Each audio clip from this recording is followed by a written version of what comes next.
Bukidnon TV. Subscribe now.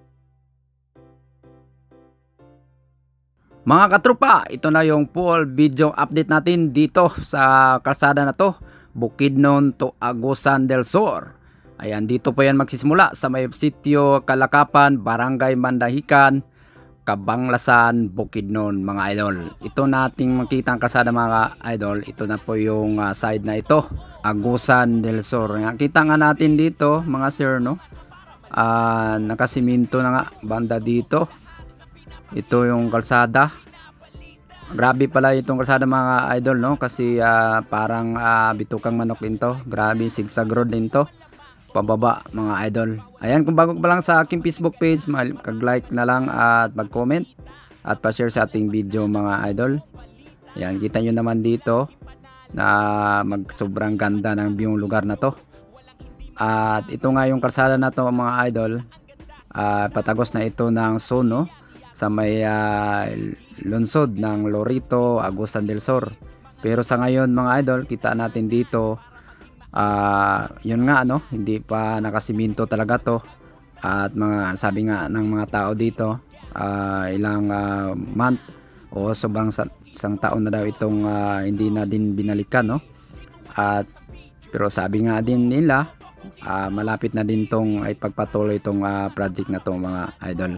Yan, kita nyo naman, no, grabe yung pababa itong daan na to.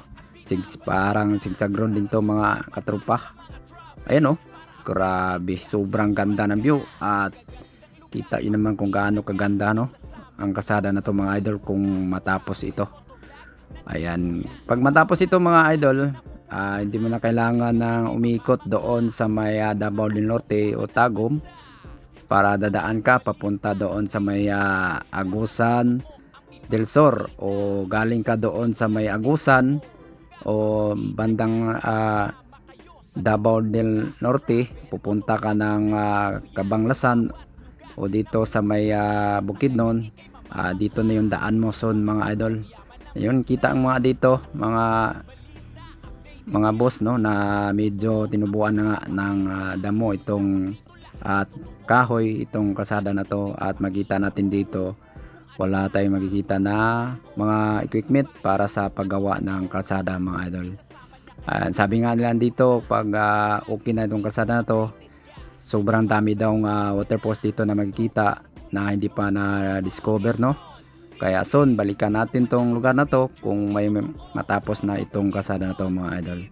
Ito na po yung malapit na to sa ano mga idol.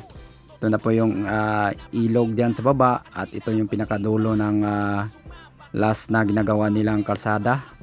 At tatawid nga yan dyan sa may malaking gubat dito side sa may Agusan del Sur mga katropa. Ayan, salamat no na nakarating ka dito sa dulo ng ating video mga tropa. Ayan, paki-share na lang, pag-comment kung ano masasabi mo sa kalsada na to.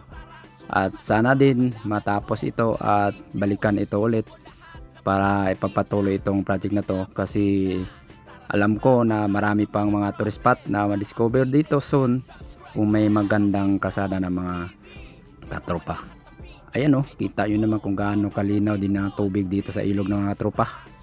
Ayan, salamat, no, thank you po, at kita-kita po tayo sa susunod nating mga vlog o mga update bagong kalsada na aking ipapakita sa inyong mga katropa. Thank you so much mga katropa.